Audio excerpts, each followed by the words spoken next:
Messieurs, dames, bonjour, bonsoir et bienvenue pour un nouveau sujet VF. Comme je vous l'avais informé sur le sujet VF de The Danger in My Heart, je rattrape ce que je n'ai pas pu faire à l'époque, c'est-à-dire en 2025, quoi, grosso modo. Ne tirons pas plus loin que ça ne l'est.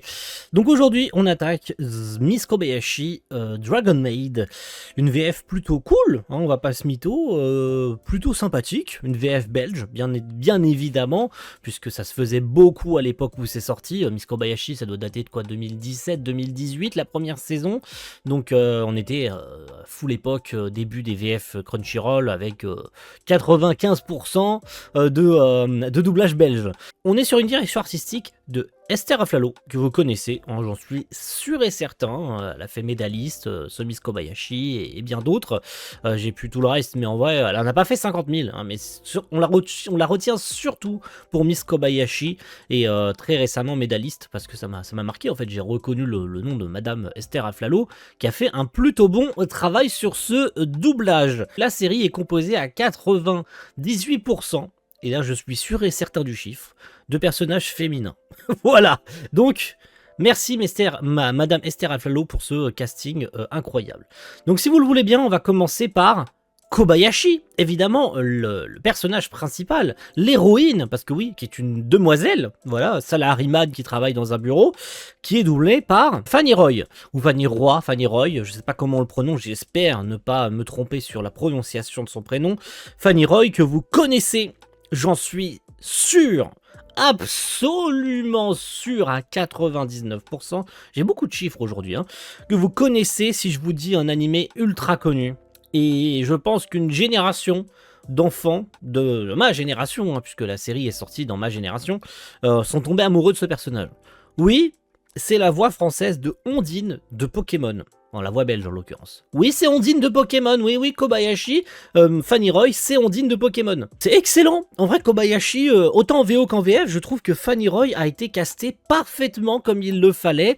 Elle fait partie de cette catégorie que vous avez entendu 50 000 fois sur les sujets VF précédents, c'est-à-dire que je ne vois pas la différence entre la VO et la VF. Je trouve que les voix concordent aussi bien dans une langue que dans l'autre. Merci beaucoup pour l'interprétation de Kobayashi, de toute façon elle est très très bonne, on l'attend au tournant évidemment sur le film. Alors j'ose espérer qu'entre le tournage et la sortie de cette vidéo, le film sera enfin sorti au cinéma, parce que, je vous le dis, hein, au moment où je tourne cette vidéo, on n'a toujours pas de date de sortie au cinéma du film Miss Kobayashi, Dragon Maid. Sachez qu'il était prévu pour sortir en France, mais Crunchyroll n'a toujours pas communiqué sur une date de diffusion, donc il serait temps. Fanny Roy, excellent, merci beaucoup. Dis-moi si je me trompe, mais la norme dans ton monde, c'est la violence, n'est-ce pas? Oui. Pour mes parents, par exemple, le fait de tuer n'a rien d'étrange. C'est moi qui ne suis pas normale. C'est dommage. C'est un sujet difficile à aborder. En parler avec Thor m'a rendu un peu triste. Il suffit pas de communiquer avec quelqu'un pour comprendre profondément ce qu'il ressent. Ça m'a rappelé à quel point nos deux mondes sont différents. Mais je crois que finalement, ça me donne encore plus envie de profiter vraiment des moments ensemble. Dis-moi, est-ce que dans ton monde, t'es considérée comme indépendante? Indépendante? Oui, dans la mesure où t'as développé tes propres valeurs. C'est-à-dire que je suis devenue adulte? Ça, je sais pas trop ce que ça veut dire. On devient rarement des adultes parce qu'on le décide un jour. C'est plutôt la vie qui nous oblige à grandir. Ah, ça mord, mademoiselle Kobayashi!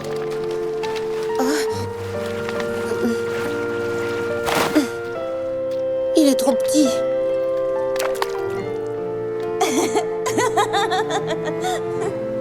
Allez, on rentre? Oui. Qu'est-ce qu'on a ensuite? Parce que oui, hein, Fanny Roy, c'est excellent, Kobayashi, n'est-ce pas? Eh bien, elle est accompagnée de sa maid, de sa Dragon Maid. C'est dans le nom de la série, t'as capté ou pas? Toru, ou Thor, ou Toru pour les japingouins, évidemment, qui veulent la prononciation à la japonaise. Donc, je fais un effort pour vous, voilà. Toru, voilà, que vous connaissez, hein, qui arrive dans la vie de Kobayashi après que celle-ci lui ait sauvé la vie dans les montagnes. De toute façon, vous avez le résumé de la série, je vous renvoie vers celui-ci si jamais vous vous rappelez pas des événements de la série. Hein, voilà, c'est pas pour rien que j'ai fait cette vidéo aussi, parce qu'il y a le film et que voilà, je voulais vous faire un résumé de la série. Donc allez la voir, ça va faire des vues. S'il vous plaît, allez voir mon résumé de Miss Kobayashi. Elle est interprétée par, et cette fois-ci c'est bon, je me suis pas trompé, Sophie, et ça veut bien apparaître, Sophie Frison. Et oui, messieurs, dames, Sophie Frison. Et on continue sur de bonnes bases, puisque Sophie Frison, en plus d'être très très bonne sur Thor, elle est très très bonne. Elle est très très bonne, alors dans tous les sens du terme, bien sûr.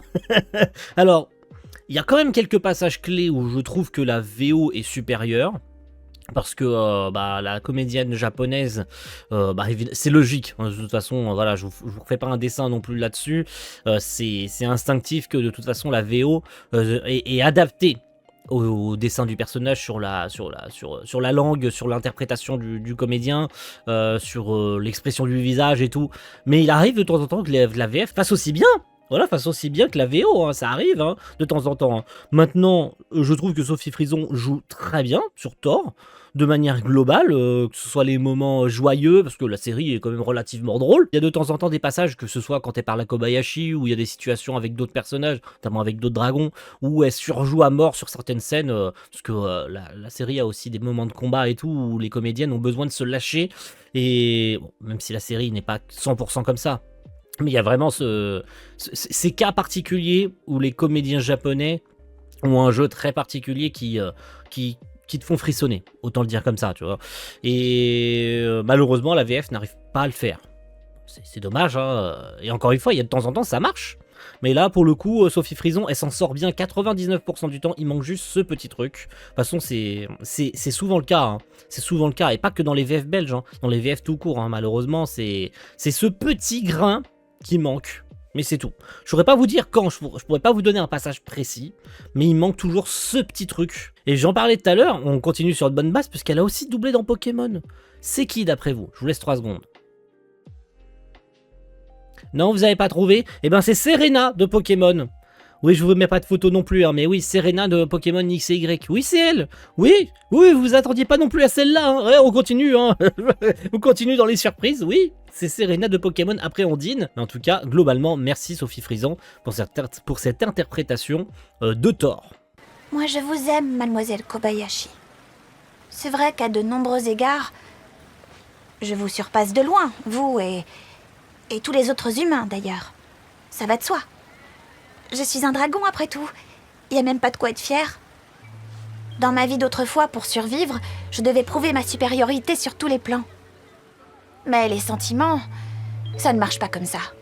Pas du tout.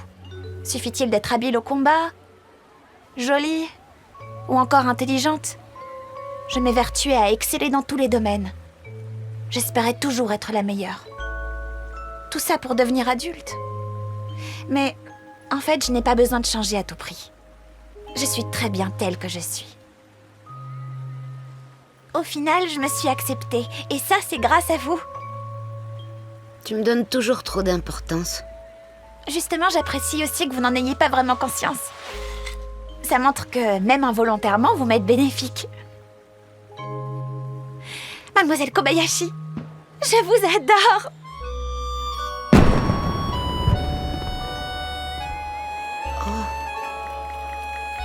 Mon unique vœu, c'est de rester avec vous pour toujours.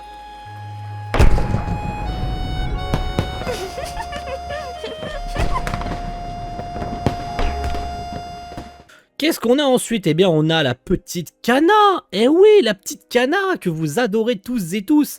Là, c'est un cas un peu plus compliqué. Kana, puisqu'en VF, elle est interprétée par Béatrice Wegnez. J'espère ne pas me tromper sur sur la prononciation du prénom. Je vais dire Wegnez, parce que je sais pas si le W se prononce.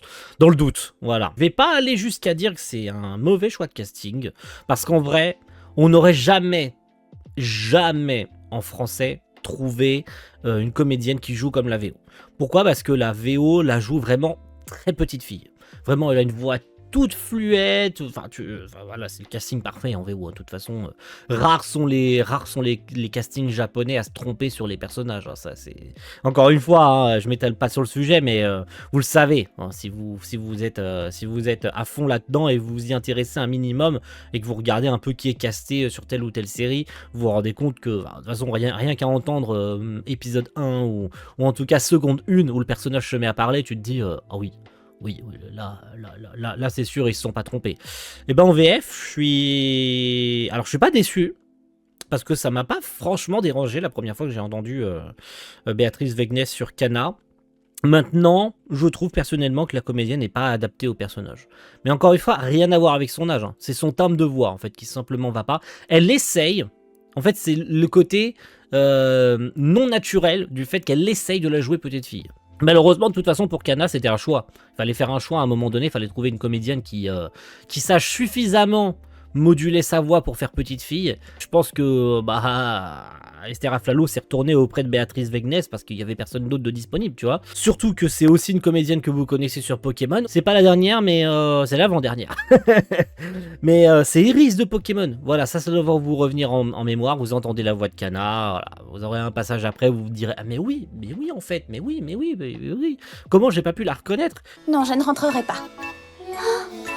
Pourquoi, maîtresse? Eh bien, parce que j'aime Mademoiselle Kobayashi. Tu peux être sérieuse? J'en étais sûre. Hein? Oui, je vous ai vu flirter dans la galerie marchande. Vous vous teniez la main en public. Sale perverse! Nous, flirter? Arrête de rougir. Je le regrette infiniment, mais je vais être obligée de te tuer. Non! Méchante!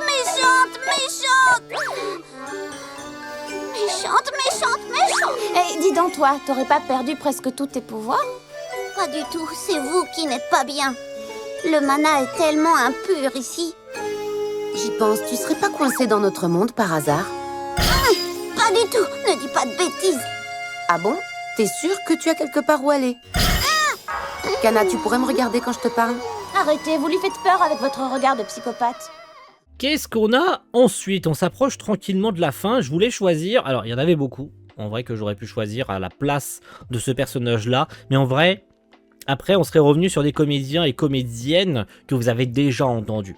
Par exemple, je sais pas, j'aurais pu parler de Takia, par exemple, le collègue de Kobayashi, qui est interprété par Alexandre Crépet. Par exemple, j'en ai déjà parlé précédemment, Alexandre Crépet, sur The Danger in My Heart. Donc, j'avais pas envie de revenir, de vous remontrer un passage d'Alexandre Crépet, vous connaissez sa voix par cœur.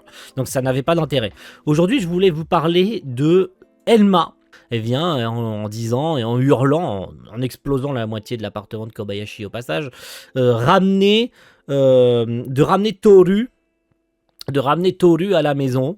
Et évidemment, celle-ci refuse de rentrer chez elle et l'envoie chier. Et elle est interprétée en VF par Sophie Landress, qui... Alors non, elle n'a pas fait de Pokémon. Elle n'a pas fait de Pokémon, je vous rassure tout de suite. Voilà. Mais j'ai pas franchement de souvenir en me disant est-ce que ça va, est-ce que ça va pas.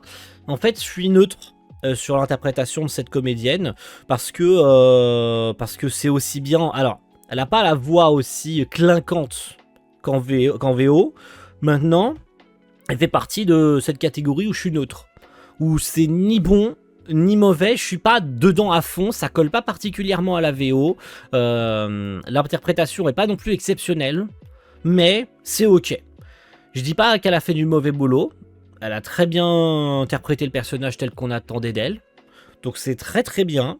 J'ai rien de plus à ajouter en vrai. J'aurais pu m'étaler plus sur le sujet, mais je vous avoue que non, j'ai pas grand chose à ajouter sur elle. Parce que en vrai, elle fait plus de fulgurance sur la saison 2, puisque il y a une confrontation entre elle et Thor dans la saison 2, et on apprend plus de choses concernant leur background, puisqu'ils sont liés, les deux personnages, ils se connaissaient. Bien plus tôt dans le passé d'ailleurs, ils se connaissaient de très longtemps, depuis très longtemps. Donc forcément, à un moment donné, il fallait qu'il y ait des explications, et il y a des explications. Et je trouve que ça va bien, que ce soit l'interprétation de Sophie Frison et de Sophie Landress. Je trouve que les deux se concordent plutôt bien. Donc, c'est passé comme une lettre à la poste. Tiens, t'es déjà revenu? C'était un autre continent en plus.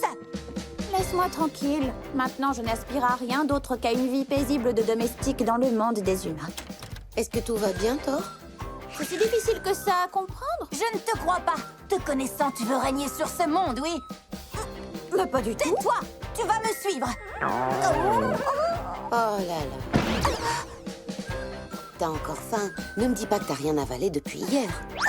Je n'ai pas le droit d'interagir avec un monde dont je ne suis pas originaire, Madame Lumel. Très bien, j'accepte ce don, mais pour l'unique raison que je dois restaurer mon énergie.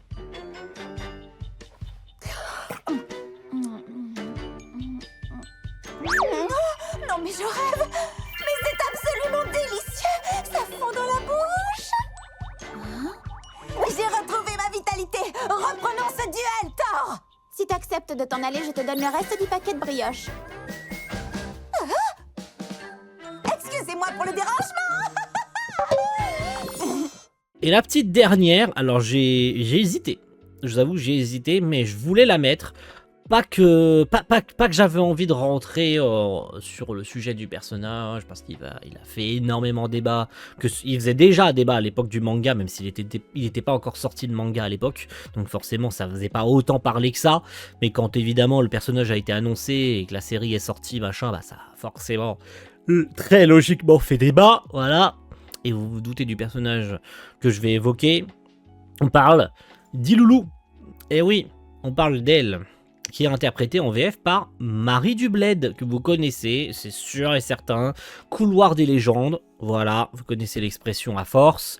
Très très très connue comme comédienne. Et le personnage, bah, il a fait évidemment débat pour son physique, hein, bien sûr. Ça semble logique, mais encore une fois, je rentrerai pas dans les détails. J'ai pas envie de me lancer dans un débat interminable, parce que tout a globalement déjà été dit sur le personnage. Et on en pense qu'on en pense. Alors, Marie Dubled, je sais pas trop comment exprimer ça. Je vais me mettre neutre sur le coup parce que je trouve qu'il y a... Alors c'est pas mauvais, elle la joue plutôt bien, mais je trouve qu'il y a... Elle en fait peut-être un peu trop, en fait, Marie Dubled sur Iloulou. Elle colle pas spécialement à la VO. Maintenant la VO, bah c'est... Alors est-ce que c'est peut-être le côté petite fille arrogante qui manque sur la VF? C'est peut-être ça. C'est peut-être le côté petite fille arrogante qui manque sur la VF. Elle la joue peut-être trop gentille, en fait, sur la VO. Il manque ce petit grain de folie, ce petit grain de gamine insupportable. Parce qu'au début, Iloulou, c'est une gamine qui arrive là, qui s'attaque à Kobayashi et Thor. Hein, parce que j'allais me tromper encore une fois entre les deux personnages, m'en voulez pas. Je suis à la fin de la vidéo, donc c'est normal. Et du coup, il manque peut-être en VF ce côté un peu... gamine, parce que c'est une enfant, faut le savoir, hein, c'est une enfant qui a été forcée de grandir et qui du coup pense que tout est le mal autour d'elle. Elle a été lobotomisée en gros par ses proches et par les autres dragons et tout, donc c'est une enfant qui a dû franchir le pas de l'enfance pour passer à l'âge adulte directement, donc techniquement elle est adulte mais elle a encore la psyché d'une gosse, et justement en VO il y a ce petit truc en plus qui fait que tu sais que c'est une enfant, mais tu ressens ce malaise en fait dans le personnage, ce côté un peu, tu sens qu'elle est pas bien dans sa peau, qu'elle est pas, que clairement elle a sauté quelque chose en fait, et que ce soit quand elle se jette dans les bras de Kobayashi en pleurant en disant est-ce que j'ai le droit de me faire avoir, est-ce que j'ai le droit de pouvoir continuer l'enfance que j'ai perdue, est-ce que j'ai le droit de repartir dans cette enfance qui m'a été enlevée, enfin bref. Et je trouve peut-être qu'il manque ce petit truc dans la VF que je trouve particulièrement touchant sur le personnage, et peut-être que la VF n'arrive pas à le retranscrire de la même manière. Au revoir. Bonsoir, madame. Bonsoir, à bientôt.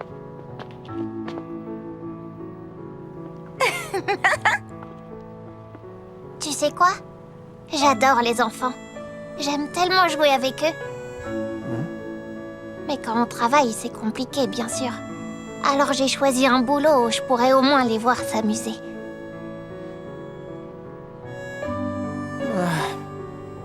Bon, et ben c'est l'heure de fermer la boutique. Ouais, Est-ce que tu veux jouer un peu? T'as déjà essayé les duels de toupies? Tu verras, c'est trop bien. Les duels? Non, je connais pas. Allez, apprends-moi, j'apporte les toupies. Elle est cool en fait, cette fille. Y a pas à s'inquiéter pour Manu. Tu sais quoi? Je t'aime bien, Take. J'allais te le dire. Presque autant que Kobayashi. C'est qui? Kobayashi. Voilà les toupies. Ouvre grand les yeux. Et si vous le voulez bien, on va finir rapidement sur 4 petits rôles. J'en aurais pu en ajouter beaucoup plus, hein, vous vous en doutez. Mais j'avoue que passer 1000 ans, ça vaut pas le coup. Hein, parce qu'après, à un moment donné, on a fait le tour de tout ce que vous connaissez déjà en comédien belge. C'est pour ça que je me tâte à un moment donné de pas non plus trop m'attarder. Parce que si c'est pour répéter les mêmes choses sur les comédiens que je vous ai déjà présentés 1 million de fois, ça n'a pas d'intérêt pour vous. Enfin, ça fait juste du contenu... c'est le même contenu, à un moment donné, je dis 50 000 fois les mêmes trucs. Shota, j'avais envie de vous parler de Shota très brièvement, parce que je trouve que ça va pas sur Shota, voilà. C'est pas aussi dérangeant que Marie Dubllet sur Ilulu, mais c'est justement le cas typique où on n'avait peut-être pas le bon comédien au bon moment. Et on a fait un choix par défaut, parce que il est interprété par Thibaut Delmotte. Alors j'ai pas mis de photo de Thibaut Delmotte, parce que vous le connaissez déjà, je vous l'ai déjà présenté dernièrement, Thibaut Delmotte. Ce sera le cas pour tous les autres, vous le connaissez maintenant, le schmilblick. Thibaut Delmotte par exemple, je trouve que c'est un mauvais casting. Parce que tu prends la VO, je suis désolé, mais le personnage fait beaucoup trop vieux pour jouer Shota. Shota c'est un enfant d'école primaire. Donc il a une voix de gamin, tu vois, quand t'as pas encore mué comme moi, là, tu vois, t'as une voix d'homme, tu vois ce que je veux dire, hein, t'as une voix qui a mué, et bah justement, Thibaut Delmotte a une voix, pas comme la mienne, bien sûr, vous comprenez, je vulgarise, mais il a une voix du coup d'adolescent, de jeune adulte, et le problème c'est que Shota, c'est un gamin de 8 ans, quoi, de 7-8 ans, grosso modo. Donc, c'est... Voilà, la première fois que je trouve que non, ça va pas du tout. Voilà, ça gâche pas le doublage, hein, qu'on s'entende bien, ça gâche pas le doublage en entier. Mais voilà, c'est juste dommage que sur un personnage comme ça, qui est quand même assez récurrent, Shota, tu vois. Il est assez récurrent dans la série, surtout aux côtés du personnage suivant. C'est parfait comme transition. Quetzalcoatl, que vous connaissez. Alors Coatl, c'est un cas particulier parce que en faisant mes recherches sur la VF, je suis tombé sur le fait que la comédienne a changé entre la saison 1 et la saison 2. J'étais absolument pas au courant de ça. Je l'ai appris, je vous le jure, sur ma vie, j'ai appris. Ça se trouve, je le savais. Ça se trouve, en regardant les cartons de doublage à l'époque, je le savais et je l'avais. Comme j'avais pas fait de sujet VF et tout, ça m'avait pas forcément. Voilà, j'ai dormi entre temps et puis ma mémoire a fait fou. Voilà, tu vois, le cerveau a fait le tri des informations importantes. Donc forcément, j'ai oublié ça. Mais ouais, Coatl a changé de voix entre la saison 1 et la saison 2. Surprise. Surtout que ça colle plutôt bien. Alors dans les deux cas, ça colle bien. Hein. Que ce soit Myriam Akediu ou Sandrine Henry, hein, qui prend le relais du coup sur la saison 2. Hein. Coatl, de toute façon, en VO, a une voix sexy. Évidemment, c'est un personnage très, très, très pulpeux. Voilà, n'exagérons rien, c'est le cas. Hein, c'est un personnage avec un physique très, très, très suggestif. Quand même, hein, on va pas se mentir. Donc il fallait une voix très très très sexy. Et je trouve que autant en VO qu'en VF, ça colle plutôt bien. Et je n'aurais jamais... En tout cas, là, ça va me marquer, je vais revoir la série. J'en suis sûr et certain que maintenant que je le sais, là, aujourd'hui, je regarde la VF, je ressors mes Blu-ray qui sont juste là, voilà, les coffrets rouges et le rouge et le vert, que vous voyez juste au fond, là, c'est Miss Kobayashi. Je suis sûr et certain que je les ressors. Et je regarde maintenant, là. Je vais voir tout de suite la différence. Et ça se trouve pas du tout, hein.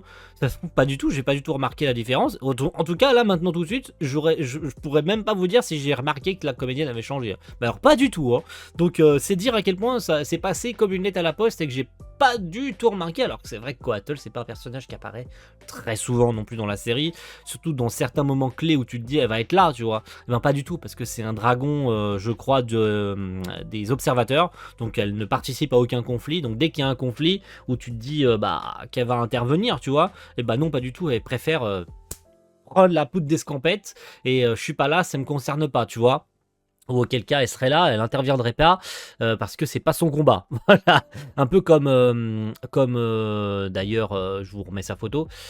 Tac, je vais effacer Coatl, comme Elma qui fait partie du camp de l'harmonie. Voilà, c'est un cas que j'aurais pu évoquer tout à l'heure, comme Thor, d'ailleurs, qui fait partie des destructeurs. Voilà, c'est le clan de la destruction. Par exemple, prenons un cas tout bête.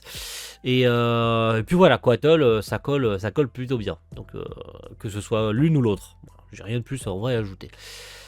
Je voulais pas passer sur elle parce qu'en vrai, c'est un personnage très drôle. Donc, on m'aurait gueulé dessus si je l'avais pas au moins évoqué. C'est évidemment la petite Saikawa, hein, on va dire au début l'harceleuse de Kana à l'école, puis qui rapidement devient son amie, hein, tout simplement, parce qu'au début elle lui dit ah la petite nouvelle, tu deviens le centre de l'attention et moi j'aime pas ça et tout, donc elle lui hurle dessus et puis Kana évidemment qui est très intelligente se joue d'elle en se mettant à pleurer et tout, et puis ça devient de grandes amies, vraiment les meilleures amies du monde, et du coup elle est interprétée en VF par Marie Bram. Et malheureusement, alors ça c'est, je pense que tout le monde l'a remarqué en VF, c'est pas de la faute de Marie Bram, hein. C'est surtout parce que en VO, vous savez très bien les passages de Saikawa quand elle se met à gueuler quand Kana lui prend la main, Kana se colle sa joue contre la sienne, Kana la prend dans ses bras, Kana la regarde, Kana lui adresse la parole, elle se met à hurler et elle a en fait des cris très très atypiques en fait. Voilà, vous vous souvenez très bien de ces cris très reconnaissables et en VF on peut pas. Lapsus. En VF, on peut pas les faire. On peut pas les refaire exactement comme ils sont en VO. Donc le souci, c'est juste ça, en fait. C'est juste ces petits cris très atypiques qu'à la VO. J'aurais préféré, du coup, quitte à ce que Marie Bram ne puisse pas les faire, qu'il fasse le choix de les laisser, en fait, en VO.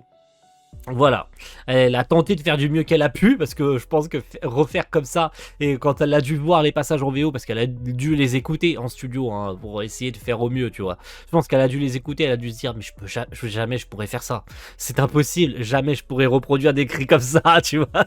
C'est impossible. Pour le commun des mortels, c'est impossible de reproduire des cris comme ça, tu vois. Des cris de jouissance, ou je ne sais quoi.